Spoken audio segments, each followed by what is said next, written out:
If Charlottesville and Boston has taught us anything, it's that a minority of people, white or black, liberal or whatever these people are, I'm not quite sure on the alt-right, it's that they can pull an entire nation into a vortex of hatred.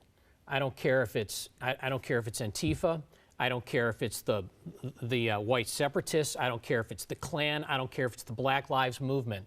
This recipe of hate is going to destroy America.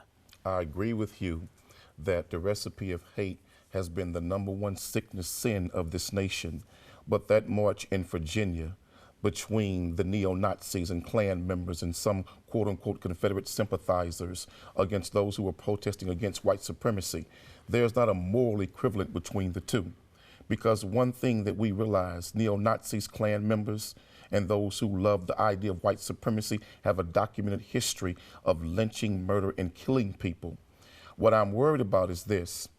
Why is it all of a sudden, and the death of that young woman was very tragic in Virginia, but why is it when the young white girl dies, then all of a sudden all the white congressmen, senators, the president, everybody now has to make a statement? But this is not the first time that somebody has died in a protest march. There have been African Americans and Hispanics who've died in the same similar circumstances in a counter protest where they didn't receive this kind of attention. But we're now paying so much attention to that one particular case, and I think there's a double standard because the victim looks like the majority of the nation, not like the minority. But why focus on that, Quanell, of course, when you could focus on a huge problem, which is the hundreds and hundreds of black people that are killed by other black people in Chicago every year. That doesn't matter to you for some inexplicable reason. I can't understand why. No, you're dead wrong. The killing of young African-American men at the hands of young African-American men troubles me daily.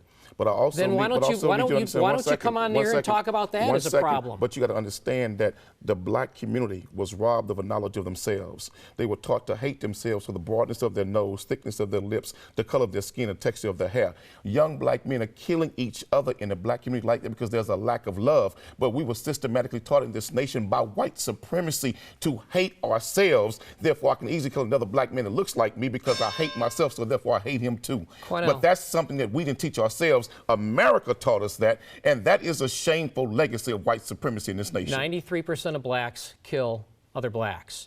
86% of white deaths are at the hands of other white people. So the numbers are extremely similar. The the reality is that white people, there's hatred in whites, there's hatred in blacks. The difference so join me. All I'm asking you is join me. Killing is wrong. Let me finish my Murder I let is you wrong, talk. brother. I let you talk.